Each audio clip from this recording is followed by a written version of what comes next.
আসসালামু আলাইকুম, স্বাগতম আপনাকে বাংলা ভিশন নিউজের ভয়ঙ্কর আপডেটে। প্রথমেই থাকবে সংবাদ শিরোনাম।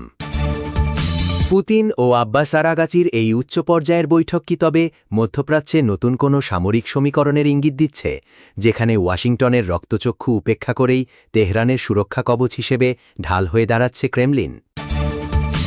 ইরানি জেনারেলদের এই ঘন ঘন রণহুঙ্কার কি কেবলই স্নায়ুযুদ্ধের অংশ, নাকি এর আড়ালে তেহরান এমন কোনো বিধ্বংসী ড্রোন বা মিসাইল প্রযুক্তির চূড়ান্ত মহড়া শেষ করেছে, যা মুহূর্তেই শত্রুপক্ষের রাডার আর প্রতিরক্ষা ব্যবস্থাকে অচল করে দিতে সক্ষম? উত্তর কোরিয়ার বিধ্বংসী আইসিবিএম আর ইরানের ড্রোন প্রযুক্তির এই নজিরবিহীন মেলবন্ধন কি তবে প্রশান্ত মহাসাগর থেকে পারস্য উপসাগর পর্যন্ত মার্কিন প্রতিরক্ষা বলয়কে অকেজো করে দেওয়ার এক মহাপরিকল্পনা, যার সামনে দাঁড়িয়ে হোয়াইট হাউসের সব আস্ফালন এখন কেবলই অসহায় আত্মসমর্পণ? দিল্লির দীর্ঘদিনের ভূরাজনৈতিক প্রভাব কি তবে এখন খোদ নিজের আঙিনাতেই ফিকে হয়ে আসছে, যেখানে বৈশ্বিক পরাশক্তিগুলো ভারতকে কেবল একটি বাজার হিসেবে ব্যবহার করলেও প্রকৃত সংকটকালে তাকে একপাশে সরিয়ে রেখে নিজেদের গোপন এজেন্ডা বাস্তবায়নেই বেশি ব্যস্ত? এতক্ষণ ধরে শুনলেন সংবাদের শিরোনাম, এখন বিস্তারিত। পুতিন ও আব্বাস আরাগাচির এই উচ্চ পর্যায়ের বৈঠক কি তবে মধ্যপ্রাচ্যে নতুন কোনো সামরিক সমীকরণের ইঙ্গিত দিচ্ছে, যেখানে ওয়াশিংটনের রক্তচক্ষু উপেক্ষা করেই তেহরানের সুরক্ষা কবচ হিসেবে ঢাল হয়ে দাঁড়াচ্ছে ক্রেমলিন? ক্রেমলিনের অন্দরমহলে ভ্লাদিমির পুতিন এবং ইরানের পররাষ্ট্রমন্ত্রী আব্বাস আরাগাচির মধ্যকার সাম্প্রতিক এই উচ্চ পর্যায়ের বৈঠকটি বিশ্ব রাজনীতির প্রেক্ষাপটে কেবল একটি সাধারণ কূটনৈতিক সাক্ষাৎ নয়, বরং এটি ওয়াশিংটনের আধিপত্যের মূলে কুঠারাঘাত করার এক সুপরিকল্পিত পদক্ষেপ।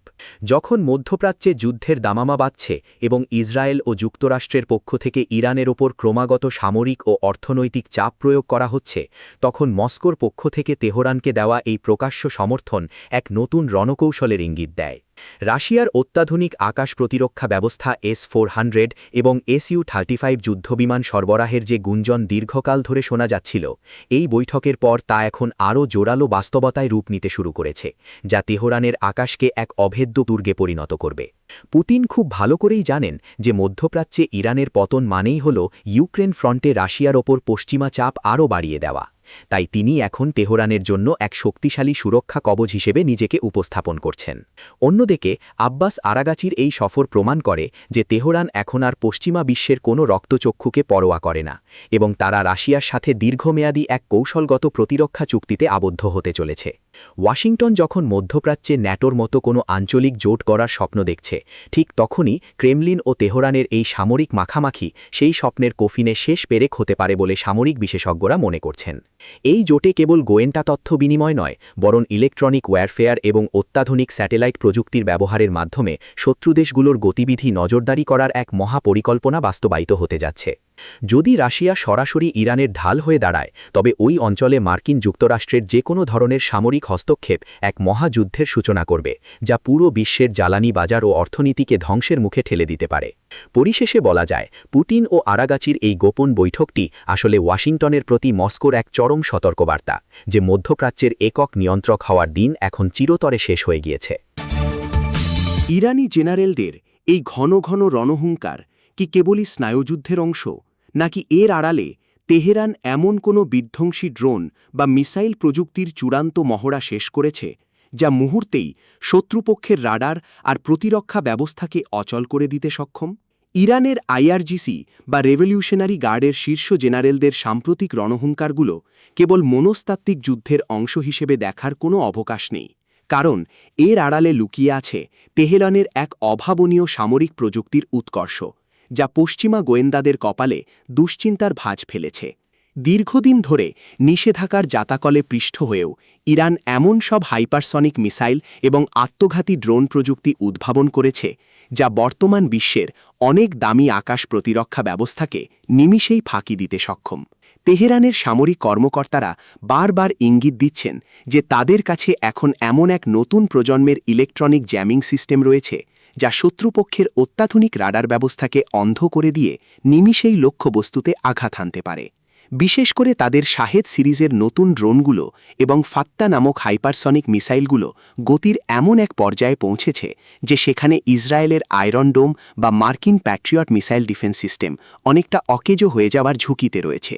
এই রণহুঙ্কারের অর্থ হতে পারে যে ইরান ইতিমধ্যে তাদের ভূগর্ভস্থ মিসাইল শহরগুলোতে এমন কোনো চূড়ান্ত পরীক্ষার সমাপ্তি ঘটিয়েছে যা পশ্চিমা বিশ্ব এখনও কল্পনা করতে পারছে না। সামরিক বিশ্লেষকরা ধারণা করছেন যে ইরানের এই আস্ফালন আসলে একটি বড় ধরনের পাল্টাপাল্টি হামলার প্রস্তুতি, যা সফল হলে মধ্যপ্রাচ্যে মার্কিন সামরিক শ্রেষ্ঠত্বের দর্প এক মুহূর্তেই ধুলোয় মিশিয়ে দেওয়া সম্ভব। তেহরান এখন কেবল প্রক্সি যোদ্ধাদের ওপর নির্ভর না করে সরাসরি নিজেদের প্রযুক্তির ওপর ভর করে ওয়াশিংটনকে চ্যালেঞ্জ জানাচ্ছে, এবং তাদের এই ক্রমবর্ধমান সক্ষমতা আসলে একটি অসম যুদ্ধের হাতছানি দিচ্ছে। জেনারেলদের প্রতিটি হুঁশিয়ারি শব্দ আসলে সুপরিকল্পিত, এবং এর প্রতিটি লাইনের পেছনে লুকিয়ে আছে হাজার হাজার মিসাইল এবং ঝাঁকে ঝাঁকে ড্রোনের এক বিধ্বংসী সমর পরিকল্পনা, যা যে কোনো মুহূর্তে মধ্যপ্রাচ্যের মানচিত্র বদলে দিতে পারে। যদি এই প্রযুক্তির প্রয়োগ সত্যি সত্যি ঘটে, তবে তা কেবল শত্রুপক্ষের রাডার ব্যবস্থাকেই অচল করবে না, বরং আধুনিক যুদ্ধের সংজ্ঞাকেই চিরতরে পরিবর্তন করে দিয়ে ইরানকে এক অপরাজেয় শক্তিতে পরিণত করবে। উত্তর কোরিয়ার বিধ্বংসী আইসিবিএম আর ইরানের ড্রোন প্রযুক্তির এই নজিরবিহীন মেলবন্ধন কি তবে প্রশান্ত মহাসাগর থেকে পারস্য উপসাগর পর্যন্ত মার্কিন প্রতিরক্ষা বলয়কে অকেজো করে দেওয়ার এক মহাপরিকল্পনা, যার সামনে দাঁড়িয়ে হোয়াইট হাউসের সব আস্ফালন এখন কেবলই অসহায় আত্মসমর্পণ? বিশ্বের দুই সবচেয়ে বেশি নিষেধাজ্ঞাপ্রাপ্ত রাষ্ট্র উত্তর কোরিয়া এবং ইরানের মধ্যে গড়ে ওঠা এই সামরিক ও প্রযুক্তিগত মেলবন্ধন বর্তমান বিশ্ব রাজনীতির সবচেয়ে বড় এবং ভয়ঙ্কর এক সমীকরণ হিসেবে আবির্ভূত হয়েছে, যা মার্কিন যুক্তরাষ্ট্রের জন্য এক বিভীষিকাময় দুঃস্বপ্ন। পিয়ংইয়ংয়ের দূরপাল্লার আন্তঃমহাদেশীয় ব্যালিস্টিক মিসাইল বা আইসিবিএম প্রযুক্তির সাথে তেহরানের স্বল্প মূল্যের অথচ অত্যন্ত কার্যকর ড্রোন প্রযুক্তির এই সমন্বয় প্রশান্ত মহাসাগর থেকে শুরু করে পারস্য উপসাগর পর্যন্ত এক বিশাল মার্কিন প্রতিরক্ষা বলয়কে তছনছ করে দেওয়া সক্ষমতা রাখে। কিম জং উনের পারমাণবিক শক্তির ভয় আর ইরানের প্রক্সি নেটওয়ার্কের কৌশল যখন এক বিন্দুতে মিলিত হয়, তখন হোয়াইট হাউসের কাছে এই জোড়া সংকট মোকাবিলার কোনো কার্যকর সহজ সমাধান অবশিষ্ট থাকে না। গোয়েন্দা প্রতিবেদনগুলোতে ইঙ্গিত পাওয়া যাচ্ছে যে উত্তর কোরিয়া হয়তো ইরানের ড্রোনের বিনিময়ে তেহরানকে তাদের মিসাইল গাইডেন্স সিস্টেম এবং স্যাটেলাইট প্রযুক্তির গোপন তথ্য সরবরাহ করছে, যা মার্কিন আকাশ প্রতিরক্ষা ব্যবস্থাকে চরম চ্যালেঞ্জের মুখে ফেলে দিয়েছে। এই মহাপরিকল্পনার মূল লক্ষ্য হল এমন এক পরিস্থিতি তৈরি করা যেখানে যুক্তরাষ্ট্রকে একই সাথে এশিয়া এবং মধ্যপ্রাচ্যে দুটি আলাদা ফ্রন্টে যুদ্ধের মুখোমুখি হতে হবে, এবং এর ফলে তাদের সামরিক শক্তির বিন্যাস ভেঙে পড়বে। যখন একটি আইসিবিএম আকাশ থেকে লক্ষ্যবস্তুর দিকে ধেয়ে আসে আর একই সাথে শত শত ক্ষুদে ড্রোন রাডারকে বিভ্রান্ত করে, তখন বিশ্বের সবচেয়ে শক্তিশালী প্রতিরক্ষা ব্যবস্থার পক্ষেও তা ঠেকানো প্রায় অসম্ভব হয়ে দাঁড়ায়। ওয়াশিংটন এখন বুঝতে পারছে যে কেবল অর্থনৈতিক নিষেধাজ্ঞা দিয়ে এই দুই দেশকে দমানো সম্ভব নয়, বরং তারা এখন একে অপরের পরিপূরক হিসেবে কাজ করে বিশ্বজুড়ে মার্কিন প্রভাবকে বৃদ্ধাঙ্গুলি দেখাচ্ছে। প্রশান্ত মহাসাগরের উপকূলে মার্কিন যুদ্ধজাহাজগুলো এবং পারস্য উপসাগরের তেলবাহী ট্যাঙ্কারগুলো আজ একই সাথে এই নতুন জোটের নিশানায় পরিণত হয়েছে, যা হোয়াইট হাউসের পররাষ্ট্রনীতিকে এক চরম ব্যর্থতার মুখে ঠেলে দিয়েছে। এই মেলবন্ধন কেবল একটি সামরিক সহযোগিতা নয়, বরং এটি একটি দীর্ঘমেয়াদী অক্ষ যা বিশ্বজুড়ে মার্কিন দাপটকে চিরতরে হটিয়ে দিয়ে এক নতুন বিশ্ব ব্যবস্থা কায়েম করতে বদ্ধপরিকর। দিল্লির দীর্ঘদিনের ভূরাজনৈতিক প্রভাব কি তবে এখন খোদ নিজের আঙিনাতেই ফিকে হয়ে আসছে, যেখানে বৈশ্বিক পরাশক্তিগুলো ভারতকে কেবল একটি বাজার হিসেবে ব্যবহার করলেও প্রকৃত সংকটকালে তাকে একপাশে সরিয়ে রেখে নিজেদের গোপন এজেন্ডা বাস্তবায়নেই বেশি ব্যস্ত?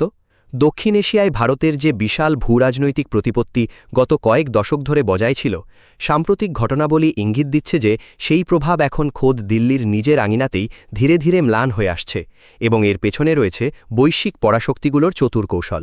আমেরিকা বা ইউরোপের দেশগুলো ভারতকে একটি বিশাল ভোক্তা বাজার এবং চীনের বিরুদ্ধে এক শক্তিশালী ব্যালেন্সিং ফ্যাক্টর হিসেবে জাহির করলেও চূড়ান্ত সংকটের সময় দিল্লির কৌশলগত স্বার্থকে তারা বরাবরই উপেক্ষা করে আসছে। মালদ্বীপের মতো ছোট প্রতিবেশী দেশের কাছ থেকে ভারতের সামরিক উপস্থিতি প্রত্যাহারের দাবি কিংবা বাংলাদেশে ক্ষমতার পটপরিবর্তন দিল্লির আঞ্চলিক নেতৃত্বের দুর্বলতাকেই এক প্রকার জনসম্মুখে উন্মোচিত করে দিয়েছে, যা আগে ভাবা যেত না। বড় বড় পশ্চিমা শক্তিগুলো যখন ভারতের সাথে কৌশলগত অংশীদারিত্বের দোহাই দেয়, তখন তারা আসলে নিজেদের অস্ত্র বিক্রি এবং অর্থনৈতিক ফায়দা লুটতেই বেশি ব্যস্ত থাকে, কিন্তু ভারতের নিরাপত্তা উদ্বেগের বিষয়ে তারা সবসময় দ্বিমুখী নীতি অবলম্বন করে। বিশেষ করে ইউক্রেন রাশিয়া যুদ্ধ কিংবা মধ্যপ্রাচ্যের সাম্প্রতিক সংঘাতে ভারত যখন একটি নিরপেক্ষ অবস্থান নেওয়ার চেষ্টা করেছে, তখন পশ্চিমা মিত্রদের পক্ষ থেকে দিল্লির ওপর আসা চাপ প্রমাণ করে যে তারা ভারতকে সমমর্যাদার অংশীদার হিসেবে এখনও গ্রহণ করতে পারেনি। অন্যদিকে চীন যেভাবে ভারতের প্রতিবেশী দেশগুলোকে ঋণ এবং অবকাঠামোগত উন্নয়নের মায়াজালে আটকে ফেলছে, তাতে করে দিল্লির নেইবারহুড ফার্স্ট বা প্রতিবেশী প্রথম নীতিটি এখন চরম এক অস্তিত্ব সংকটের মুখে দাঁড়িয়ে আছে। দিল্লির থিঙ্ক ট্যাঙ্কগুলো এখন গভীরভাবে পর্যবেক্ষণ করছে যে কেন প্রকৃত সংকটকালে বড় পরাশক্তিগুলো ভারতকে একপাশে সরিয়ে রেখে নিজেদের গোপন কূটনৈতিক এজেন্ডা নিয়ে এগিয়ে যায়, যা ভারতের আঞ্চলিক সার্বভৌমত্বের জন্য এক বড় হুমকি। ভারতের অর্থনৈতিক উত্থান অনস্বীকার্য হলেও সেই অর্থনীতিকে যদি ভূরাজনৈতিক প্রভাবে রূপান্তর করা না যায়, তবে দিল্লি কেবল একটি বড় বাজার হিসেবেই থেকে যাবে, কিন্তু বৈশ্বিক সিদ্ধান্ত গ্রহণের টেবিলে তাদের আসনটি থাকবে সবসময়ই প্রান্তিক।